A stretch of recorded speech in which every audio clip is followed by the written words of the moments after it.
नमस्कार मित्रों, मेरा नाम है गुलाब चंद्र शुक्ला। बेसिकली मैं एक इंजीनियर हूँ।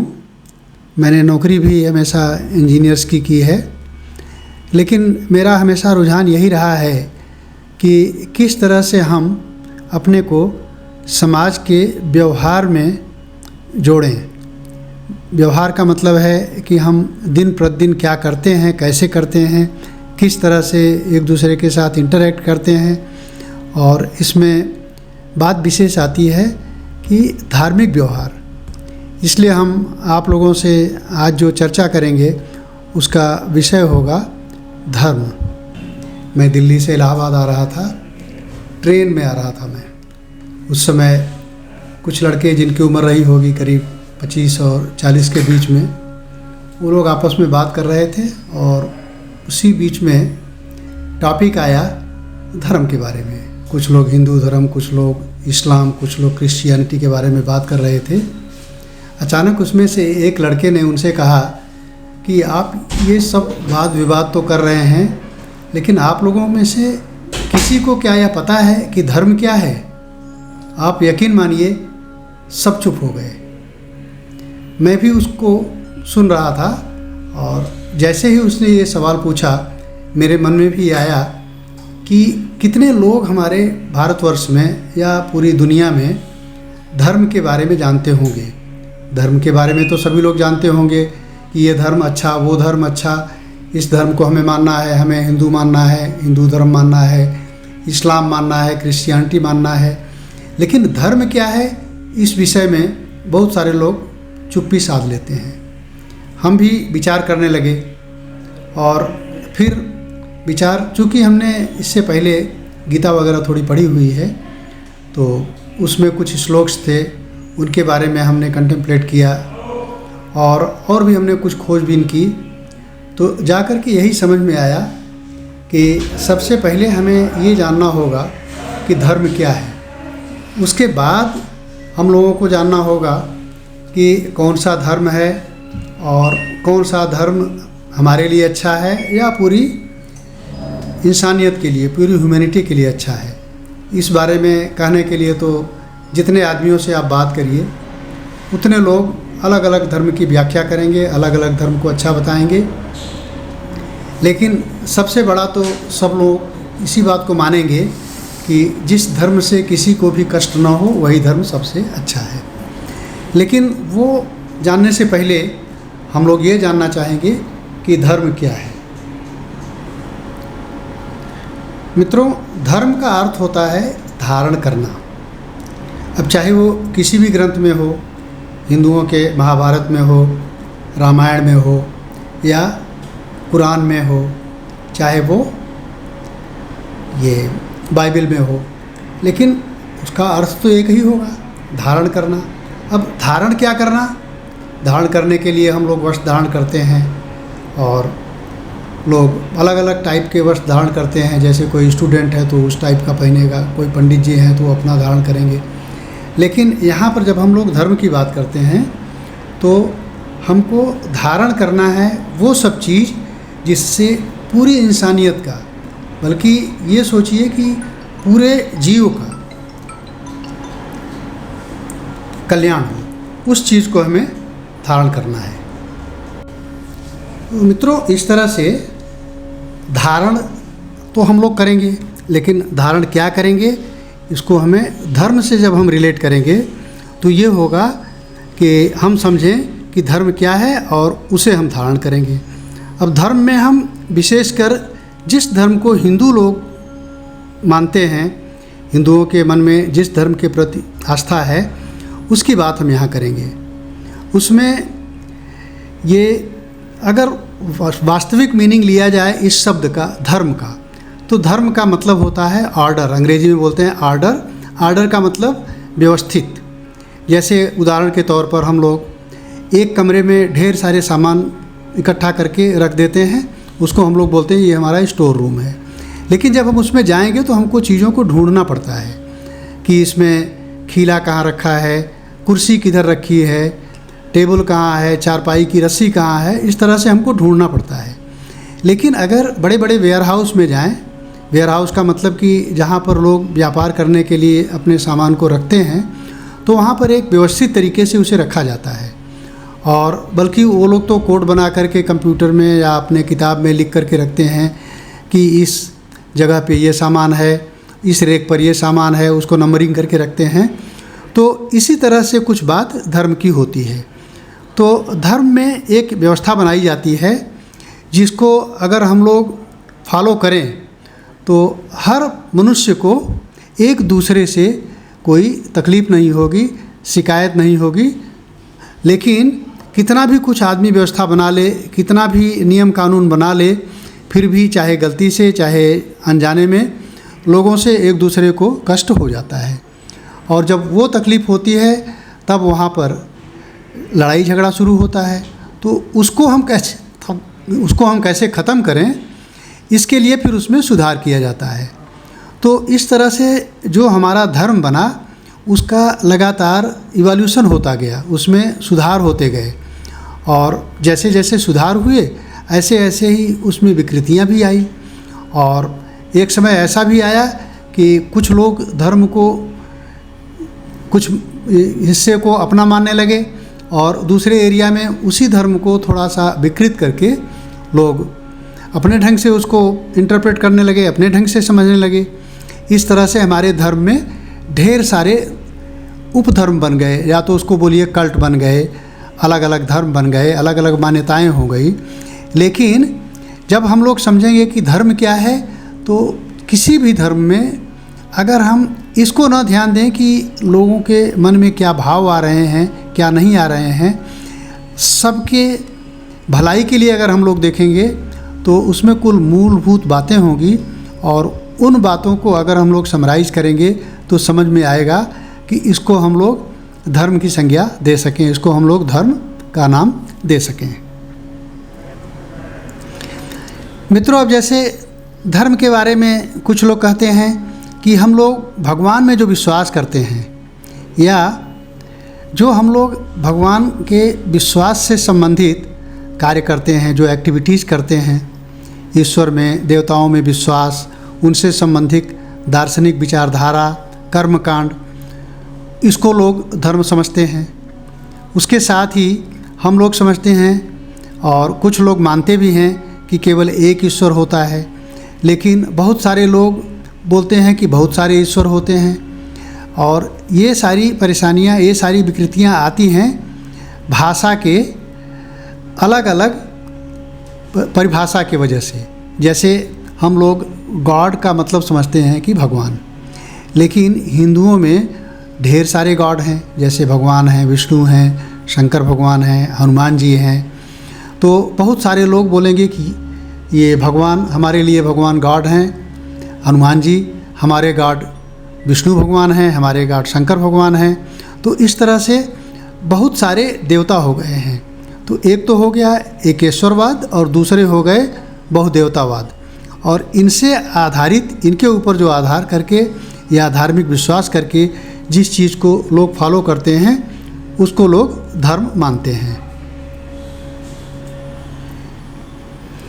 मित्रों, अगर हम लोग धर्म की बात कर रहे हैं तो कुछ इस तरह से अगर हम समझें, जैसे धर्म अपने अंदर कई अलग अलग उपासना की पद्धतियाँ, ढेर सारे मत, ढेर सारे संप्रदाय और दर्शन उसमें मिले हुए होते हैं। जिस तरह से किसी धर्म को मानने वालों की संख्या ज़्यादा अगर होती है तो वो उस जगह पे प्रिवेलेंट हो जाता है, उस जगह पर लोग उस धर्म को मानने लगते हैं। और जहाँ पर उनकी संख्या, उनके फॉलोअर्स की संख्या कम होती है, वहाँ पर उसके उपासक कम होने की वजह से उस धर्म का प्रसार प्रचार भी कम होता है। लेकिन अगर हम लोग ये समझें कि धर्म क्या है और विशेषकर हिंदू धर्म की बात करें, तो इसके विषय में लोगों की मान्यता है, हमारे बड़े बड़े ऋषि महात्मा और हमारे पूर्वजों की मान्यता है कि इसे पहले सनातन धर्म कहा जाता था, इसे वैदिक धर्म भी कहा जाता है। और जैसे अपना इंडोनेशिया है, वहाँ पर इस धर्म का औपचारिक नाम हिंदू आगम है। हिंदू केवल एक धर्म या संप्रदाय ही नहीं है, बल्कि एक जीवन जीने की पद्धति है। मित्रों, संपूर्ण विश्व में पहले वैदिक धर्म ही था, फिर इस धर्म की दुर्गत होने लगी। लोगों के और संतों के मतभिन्नता के कारण इस तरह एक ही धर्म के लोग कई जातियों और उपजातियों में बंट गए। जातिवादी लोग ऐसे थे जो वेद, वेदांत या परमात्मा में कोई आस्था विश्वास नहीं भी रखते थे। इसमें से कोई वर्ग खुद को वैदिक धर्म का फॉलोअर मानता था और वो अपने को आर्य कहता था। दूसरा, जादू टोना में विश्वास करने वाले आ गए, प्रकृति तत्वों की पूजा करने वाले आ गए। दोनों ही वर्ग भ्रम और कन्फ्यूजन में भटके हुए थे, क्योंकि असल में उनका कोई वैदिक धर्म से वास्ता ही नहीं था। कहते हैं श्री कृष्ण भगवान के समय में ऐसे करीब 72 से अधिक वेद को जो लोग नहीं मानते थे, ऐसा ग्रुप था दुनिया में। ऐसे में श्री कृष्ण भगवान ने सभी को इकट्ठा किया और फिर से वैदिक सनातन धर्म की स्थापना की। वेद प्राचीनतम हिंदू ग्रंथ है। वेद शब्द की उत्पत्ति जो हुई है वो संस्कृत के विद धातु से हुई है। संस्कृत में एक शब्द है विद, उसी से हुई है। और विद धातु का, उस विद शब्द का मतलब होता है जानना या ज्ञान अर्जित करना, ज्ञान को इकट्ठा करना, ज्ञान को समझना। और इसीलिए वेद को ज्ञान का ग्रंथ भी कहा जाता है। तो इस तरह से हिंदू धर्म से पहले ही वैदिक धर्म था और उसी का प्रारंभ हुआ था। पुराणों की रचना हुई थी, उसके बाद से पौराणिक धर्म का प्रादुर्भाव हुआ। प्रादुर्भाव का मतलब कि शुरुआत हुई। मतलब यह है कि हिंदू धर्म के भीतर वैदिक धर्म से पहले की परंपरा और रीति रिवाज शामिल होते गए। मित्रों, हिंदू धर्म जो है वो एक धर्म मतलब कि जीवन पद्धति है। हमने कहा था कि धर्म का मतलब होता ऑर्डर, व्यवस्था। तो इस तरह से एक जीवन को जीने के लिए, सुचारू रूप से जीने के लिए, जीवन जीने के लिए तो जानवर भी जीते हैं, हिंसक जानवर या जो हिंसक नहीं है वो भी जीते हैं। लेकिन अगर हम लोग मानव जाति की बात करें तो मानव जाति के जीवन को शांतिपूर्ण जीने के लिए एक पद्धति है, जिसके फॉलोअर्स अधिकतर मिलेंगे भारतवर्ष में, नेपाल में, मॉरिशस में भी बहुत सारे हैं। इसके अलावा सूरीनाम, फिजी, इन जगहों पर भी हिंदू धर्म के फॉलोअर्स हैं, काफ़ी मात्रा में हैं। और इसे विश्व का सबसे पुराना धर्म माना जाता है। इसे वैदिक सनातन या वर्णाश्रम धर्म भी कहते हैं। वो वैदिक धर्म जो था उसी से निकल के आया अपना हिंदू धर्म, या वैदिक सनातन या वर्णाश्रम धर्म कहते हैं। इसका अर्थ है कि इसकी उत्पत्ति मानव की उत्पत्ति से भी पहले हुई है। मित्रों, हिंदू धर्म के सबसे अधिक पूज्य पुस्तकें, जिसको ग्रंथ कहा जाता है, वो वेद हैं। और वेदों की रचना भी किसी एक काल में नहीं हुई। सबसे पहले ऋग्वेद की रचना हुई थी, उसके बाद उसमें 2 वेद और जुड़े, सामवेद और यजुर्वेद। काफ़ी समय के बाद फिर अथर्ववेद की रचना हुई और इस तरह से सब मिला के हिंदू धर्म के धर्म में 4 वेद शामिल हुए, जिन्हें ऋग्वेद, यजुर्वेद, सामवेद और अथर्ववेद कहा गया। अब चारों वेद इतने, उनका वॉल्यूम इतना ज़्यादा है, इतनी बड़ी किताबें हैं कि उनको पढ़ने के लिए और उनको समझने के लिए, फिर उसको आत्मसात करने के लिए, उसको व्यवहार में लाने के लिए कॉमन मैन, जो लोग अपनी जीविका किसी तरह से चला रहे हैं, अगर उनको कहा जाए कि इसको पढ़ें और समझें और इसको व्यवहार में लाएं, तो ये प्रैक्टिकल नहीं है। इसलिए जो धर्म के ज्ञाता लोग थे, जो जिम्मेदार व्यक्ति थे, हमारे महात्मा लोगों ने उसके सार की किताब बनाई। जैसे उसमें उसका सारांश निकाला, निचोड़ निकाला, और उस वेदों के सार को कहा गया वेदांत, या उन्हें उपनिषद कहा गया।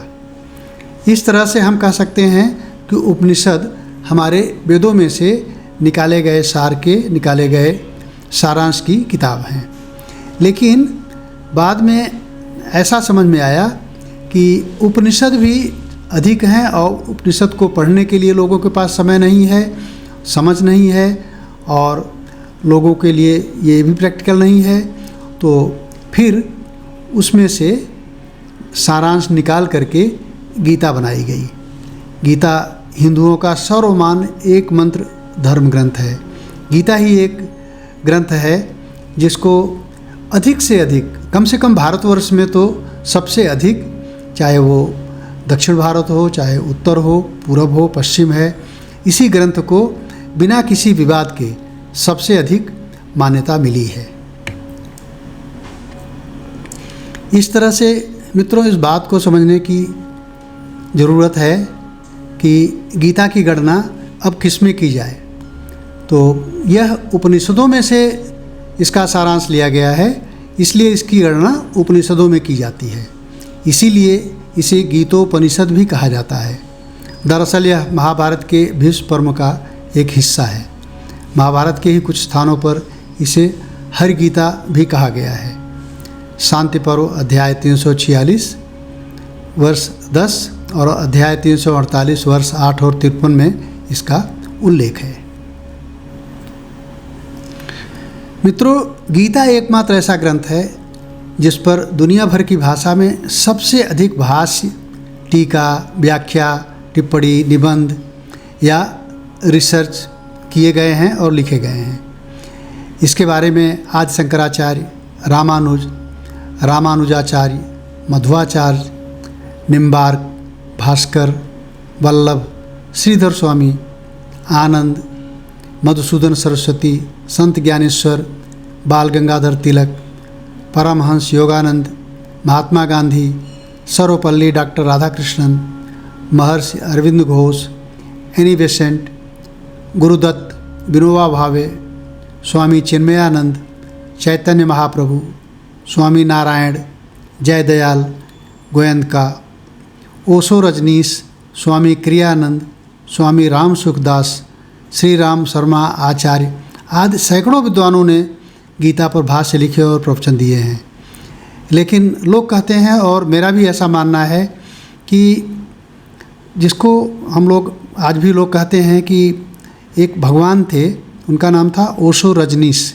उन्होंने जो गीता पर प्रवचन दिया है वह दुनिया के सर्वश्रेष्ठ प्रवचन हैं। लोगों को इसमें नहीं भी मानने वाली बात होगी, लेकिन ये मेरा मानना है ऐसा कि उनके प्रवचन सर्वश्रेष्ठ हैं। बल्कि वो जब गीता के बारे में बात करते थे तो उसको वो पढ़ते नहीं थे, एक किनारे रख देते थे, और वो कहते थे कि आज भी जब हम इसके बारे में पढ़ते हैं तो ऐसा लगता है कि इसे हमने ही लिखा है। इस तरह से उसके बारे में उनकी, एक तरह से कहिए कि उन्हें लगता था कि ये उन्हीं ने लिखा है, उसको इस तरह से आत्मसात किया था उन्होंने। गीता को किस समय किसने महाभारत से अलग करके एक स्वतंत्र ग्रंथ का रूप दे दिया, इसका कोई कहीं प्रमाण नहीं मिलता। आदि शंकराचार्य द्वारा भाष्य रचे जाने पर गीता जिस तरह प्रमाण ग्रंथ के रूप में पूजित हुई है, क्या वही स्थिति इसे उसके पूर्व भी प्राप्त थी, इसका निर्णय भी कर पाना कठिन है। गीता का ज्ञान भगवान श्री कृष्ण ने अर्जुन को कुरुक्षेत्र के मैदान में खड़े होकर दिया था। उनकी रथ को दोनों सेनाओं के बीच में खड़ा करने के बाद उन्होंने ये ज्ञान दिया था। ये संवाद श्री कृष्ण और अर्जुन के संवाद के नाम से मशहूर है। वैसे तो गीता श्री कृष्ण और अर्जुन के बीच हुआ संवाद है, लेकिन ये संवाद अगर कहा जाए तो परम योगी महायोगेश्वर श्री कृष्ण भगवान ने पूरी ह्यूमैनिटी के लिए दिया था। गीता के चौथे अध्याय में परम योगी श्री कृष्ण जी कहते हैं कि पूर्व काल में यह योग मैंने विवस्वान को बताया था। उन्होंने कहा, इमं विवस्वते योगः प्रोक्तवानहम् अव्ययम् विवस्वान मनवे प्राहु मनुरिक्ष्वाक वे ब्रवीत। उन्होंने कहा था कि पूर्व काल में सबसे पहले इस योग को मैंने विवस्वान को बताया था। विवस्वान का मतलब होता है सूर्य। सूर्य को उन्होंने बताया था, ऐसा वो कह रहे हैं। और उन्होंने कहा कि सूर्य ने मनु से इसे उनको बताया, मनु को बताया, और मनु ने राजा इक्ष्वाक को बताया। इस तरह से परंपरा से गत एक राजा से दूसरे राजा, दूसरे राजा से तीसरे राजा को श्रुति से जानकारी होती रही। लेकिन बहुत सालों के बाद ये गायब हो गया, क्योंकि श्रुति की बात ऐसी है कि अगर एक जनरेशन दूसरे जनरेशन को ट्रांसफ़र ना करे, ना बताए, तो वो लुप्त हो जाता है। तो इसी को भगवान श्री कृष्ण ने फिर से अर्जुन को बताया है। श्री कृष्ण के गुरु थे घोर अंगिरस। घोर अंगिरस ने देवकी के पुत्र श्री कृष्ण को उपदेश जो दिया था, वही उपदेश श्री कृष्ण भगवान ने गीता में अर्जुन को दिया है। उनके गुरु घोर अंगिरस ने जो उन्हें ज्ञान दिया है, इसका प्रमाण छांदोग्य उपनिषद में मिलता है। देवकी पुत्र श्री कृष्ण उनके घोर अंगिरस के शिष्य थे, और उन्होंने उनसे ऐसा ज्ञान प्राप्त किया था कि जिसको जानने के बाद और कुछ जानना शेष नहीं रह जाता।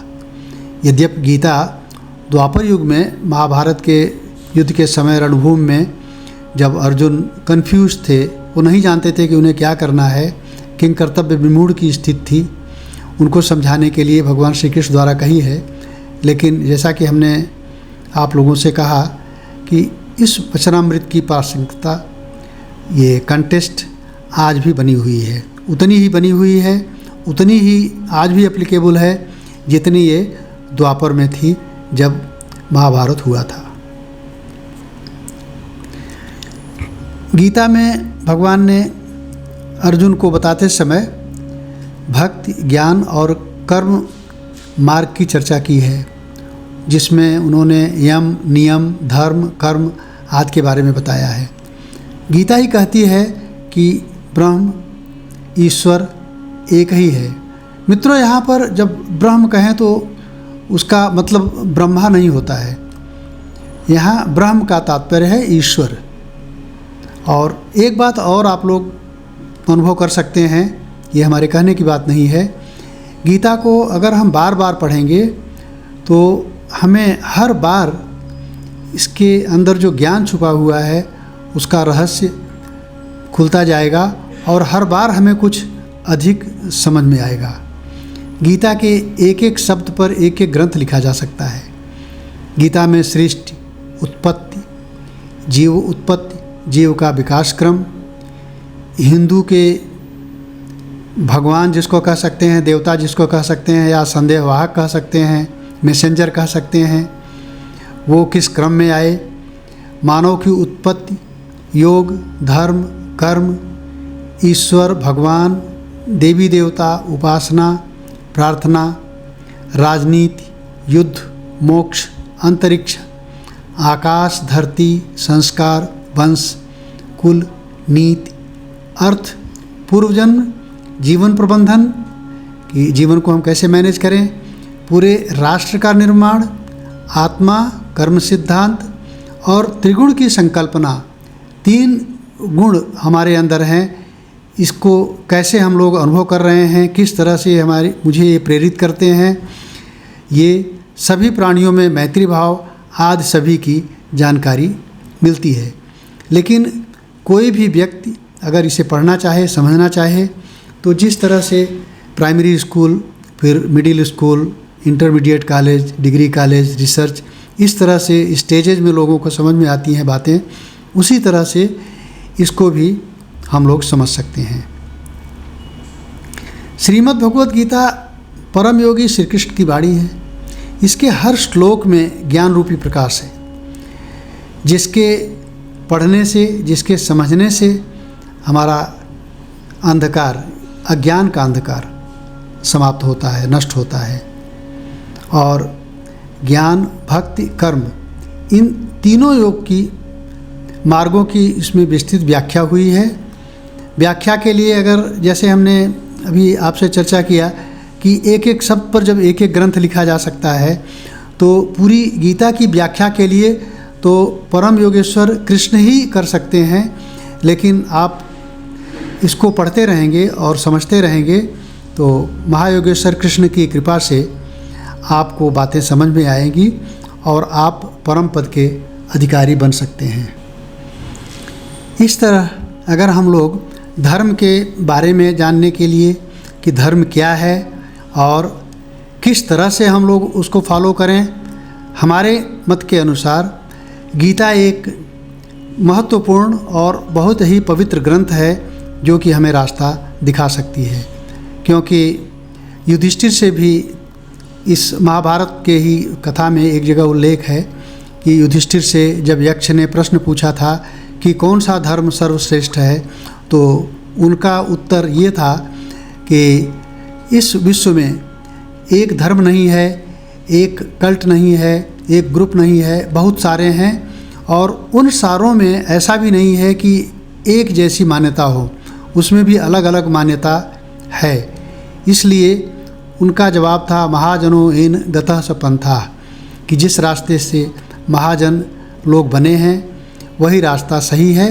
लेकिन हर व्यक्ति के लिए वो मार्ग अलग अलग हो सकता है, लेकिन आपको उसी जगह पहुंचाएगा चाहे आप किसी भी रास्ते से जाएं।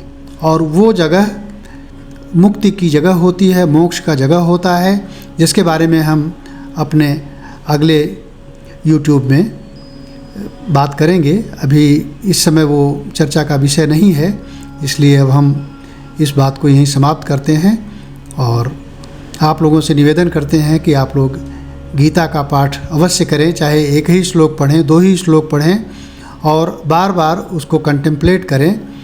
भगवान आपको सद्गति देगा और आपको अपने स्थान पर, जहाँ आपका गंतव्य स्थान है, जिसे हम नहीं जानते, आप नहीं जानते, लेकिन परमेश्वर महायोगेश्वर श्री कृष्ण भगवान तो अवश्य ही जानते हैं, वो हमें अवश्य ले जाएंगे। नमस्कार।